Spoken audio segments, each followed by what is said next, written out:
looking at a woman who was publicly silent for a decade. Obviously, that's changed, but only recently. It was several months ago that I gave my very first major public talk at the Forbes 30 Under 30 Summit. 1,500 brilliant people, all under the age of 30. That meant that in 1998, the oldest among the group were only 14, and the youngest, just 4. I joked with them that some might only have heard of me from rap songs. Yes, I'm in rap songs. Almost 40 rap songs. But the night of my speech, a surprising thing happened. At the age of 41, I was hit on by a 27-year-old guy. I know, right? He was charming, and I was flattered, and I declined. You know what his unsuccessful pickup line was? He could make me feel 22 again.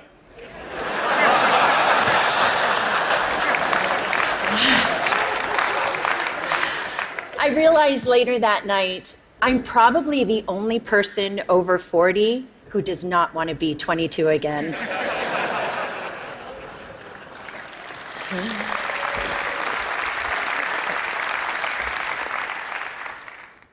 At the age of 22, I fell in love with my boss. And at the age of 24, I learned the devastating consequences. Can I see a show of hands of anyone here who didn't make a mistake or do something they regretted at 22? Yep, that's what I thought. So like me, at 22, a few of you may have also taken wrong turns and fallen in love with the wrong person, maybe even your boss. Unlike me, though, your boss probably wasn't the President of the United States of America. Of course, life is full of surprises. Not a day goes by that I'm not reminded of my mistake, and I regret that mistake deeply. In 1998, after having been swept up into an improbable romance, I was then swept up into the eye of a political, legal, and media maelstrom like we had never seen before. Remember, just a few years earlier, news was consumed from just 3 places: reading a newspaper or magazine, listening to the radio, or watching television. That was it. But that wasn't my fate. Instead, this scandal was brought to you by the digital revolution. That meant we could access all the information we wanted, when we wanted it, anytime, anywhere. And when the story broke in January 1998, it broke online. It was the first time the traditional news was usurped by the internet for a major news story. A click that reverberated around the world. What that meant for me personally was that overnight, I went from being a completely private figure to a publicly humiliated one worldwide. I was patient zero of losing a personal reputation on a global scale almost instantaneously. This rush to judgment enabled by technology led to mobs of virtual stone throwers. Granted, it was before social media, but people could still comment online, email stories, and of course, email cruel jokes. News sources plastered photos of me all over to sell newspapers, banner ads online, and to keep people tuned to the TV. Do you recall a particular image of me, say, wearing a beret? Now, I admit I made mistakes, especially wearing that beret. But the attention and judgment that I received, not the story, but that I personally received, was unprecedented. I was branded as a tramp, tart, slut, whore, bimbo, and of course, that woman. I was seen by many, but actually known by few. And I get it. It was easy to forget that that woman was dimensional, had a soul, and was once unbroken. When this happened to me 17 years ago, there was no name for it. Now we call it cyberbullying and online harassment. Today, I want to share some of my experience with you, talk about how that experience has helped shape my cultural observations, and how I hope my past experience can lead to a change that results in less suffering for others. In 1998, I lost my reputation and my dignity. I lost almost everything, and I almost lost my life. Let me paint a picture for you. It is September of 1998. I'm sitting in a windowless office room inside the office of the Independent Counsel, underneath humming fluorescent lights. I'm listening to the sound of my voice on surreptitiously taped phone calls that a supposed friend had made the year before. I'm here because I've been legally required to personally authenticate all 20 hours of taped conversation. For the past 8 months, the mysterious content of these tapes has hung like the sword of Damocles over my head. I mean, who can remember what they said a year ago? Scared and mortified, I listen. Listen as I prattle on about the flotsam and jetsam of the day. Listen as I confess my love for the president and, of course, my heartbreak. Listen to my sometimes catty, sometimes churlish, sometimes silly self being cruel, unforgiving, uncouth. Listen deeply, deeply ashamed to the worst version of myself, a self I don't even recognize. A few days later, the Starr Report is released to Congress, and all of those tapes and transcripts, those stolen words, form a part of it. That people can read the transcripts is horrific enough. But a few weeks later, the audio tapes are aired on TV and significant portions made available online. The public humiliation was excruciating. Life was almost unbearable. This was not something that happened with regularity back then in 1998. And by this, I mean the stealing of people's private words, actions, conversations, or photos, and then making them public. Public without consent, public without context, and public without compassion. Fast forward 12 years to 2010, and now social media has been born. The landscape has sadly become much more populated with instances like mine, whether or not someone actually made a mistake, and now it's for both public and private people. The consequences for some have become dire, very dire. I was on the phone with my mom in September of 2010, and we were talking about the news of a young college freshman from Rutgers University named Tyler Clementi.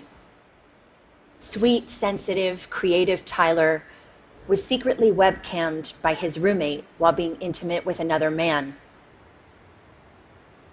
When the online world learned of this incident, the ridicule and cyberbullying ignited. A few days later, Tyler jumped from the George Washington Bridge to his death. He was 18. My mom was beside herself about what happened to Tyler and his family, and she was gutted with pain in a way that I just couldn't quite understand. And then eventually I realized she was reliving 1998, reliving a time when she sat by my bed every night. Reliving a time when she made me shower with the bathroom door open. And reliving a time when both of my parents feared that I would be humiliated to death, literally. Today, too many parents haven't had the chance to step in and rescue their loved ones. Too many have learned of their child's suffering and humiliation after it was too late. Tyler's tragic, senseless death was a turning point for me. It served to recontextualize my experiences, and I then began to look at the world of humiliation and bullying around me and see something different. In 1998, we had no way of knowing where this brave new technology called the internet would take us. Since then, it has connected people in unimaginable ways, joining lost siblings, saving lives, launching revolutions. But the darkness, cyberbullying, and slut-shaming that I experienced had mushroomed. Every day online, people, especially young people who are not developmentally equipped to handle this, are so abused and humiliated that they can't imagine living to the next day. And some, tragically, don't. And there's nothing virtual about that. Childline, a UK nonprofit that's focused on helping young people on various issues, released a staggering statistic late last year. From 2012 to 2013, there was an 87% increase in calls and emails related to cyberbullying. A meta-analysis done out of the Netherlands showed that for the first time, cyberbullying was leading to suicidal ideations more significantly than offline bullying. And you know what shocked me, although it shouldn't have, was other research last year that determined humiliation was a more intensely felt emotion than either happiness or even anger. Cruelty to others is nothing new. But online, technologically enhanced shaming is amplified, uncontained, and permanently accessible. The echo of embarrassment used to extend only as far as your family, village, school, or community. But now it's the online community too. Millions of people, often anonymously, can stab you with their words, and that's a lot of pain. And there are no perimeters around how many people can publicly observe you and put you in a public stockade. There is a very personal price to public humiliation, and the growth of the internet has jacked up that price. For nearly 2 decades now, we have slowly been sowing the seeds of shame and public humiliation in our cultural soil, both on and offline. Gossip websites, paparazzi, reality programming, politics, news outlets, and sometimes hackers all traffic in shame. It's led to desensitization and a permissive environment online, which lends itself to trolling, invasion of privacy, and cyberbullying. This shift has created what Professor Nicholas Mills calls a culture of humiliation. Consider a few prominent examples just from the past 6 months alone. Snapchat, the service which is used mainly by younger generations and claims that its messages only have the lifespan of a few seconds. You can imagine the range of content that gets. A third-party app which Snapchatters use to preserve the lifespan of the messages was hacked, and 100,000 personal conversations, photos, and videos were leaked online to now have a lifespan of forever. Jennifer Lawrence and several other actors had their iCloud accounts hacked and private intimate nude photos were plastered across the internet without their permission. One gossip website had over 5 million hits for this one story. And what about the Sony Pictures cyber hacking? The documents which received the most attention were private emails that had maximum public embarrassment value. But in this culture of humiliation, there is another kind of price tag attached to public shaming. The price does not measure the cost to the victim, which Tyler and too many others, notably women, minorities, and members of the LGBTQ community have paid, but the price measures the profit of those who prey on them. This invasion of others is a raw material, efficiently and ruthlessly mined, packaged, and sold at a profit. A marketplace has emerged where public humiliation is a commodity and shame is an industry. How is the money made? Clicks. The more shame, the more clicks. The more clicks, the more advertising dollars. We're in a dangerous cycle. The more we click on this kind of gossip, the more numb we get to the human lives behind it. And the more numb we get, the more we click. All the while, someone is making money off of the back of someone else's suffering. With every click, we make a choice. The more we saturate our culture with public shaming, the more accepted it is, the more we will see behavior like cyberbullying, trolling, some forms of hacking, and online harassment. Why? Because they all have humiliation at their cores. This behavior is a symptom of the culture we've created.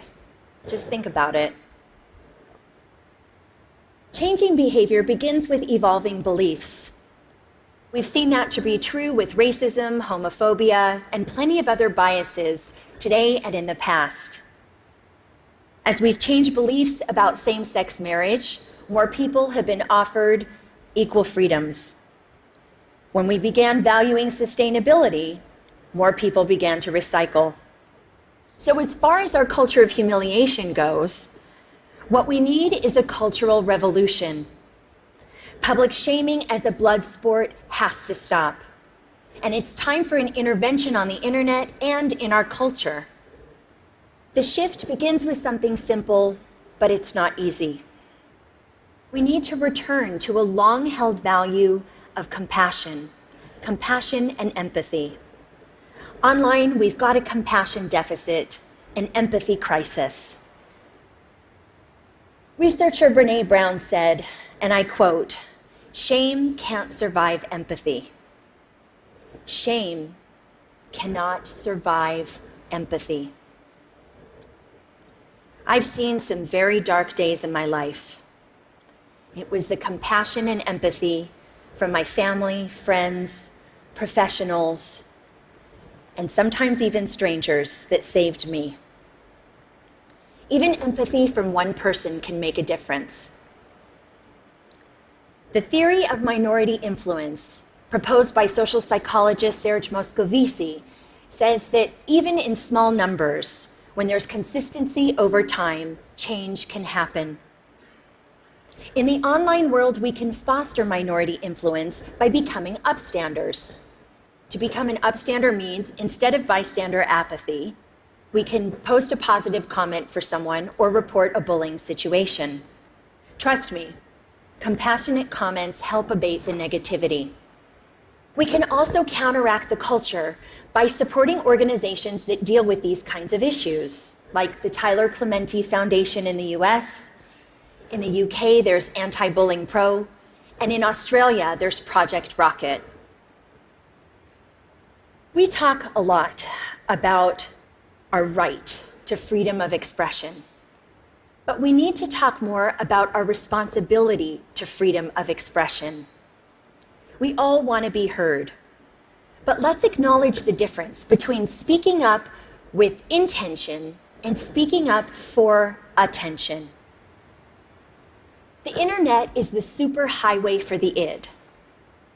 But online, showing empathy to others benefits us all and helps create a safer and better world.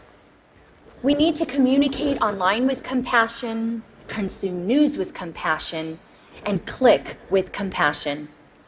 Just imagine walking a mile in someone else's headline. I'd like to end on a personal note. In the past 9 months, the question I've been asked the most is why? Why now? Why was I sticking my head above the parapet? You can read between the lines in those questions, and the answer has nothing to do with politics. The top note answer was and is because it's time. Time to stop tiptoeing around my past, time to stop living a life of opprobrium, and time to take back my narrative. It's also not just about saving myself. Anyone who is suffering from shame and public humiliation needs to know one thing. You can survive it. I know it's hard. It may not be painless, quick, or easy, but you can insist on a different ending to your story. Have compassion for yourself. We all deserve compassion, and to live both online and off in a more compassionate world. Thank you for listening.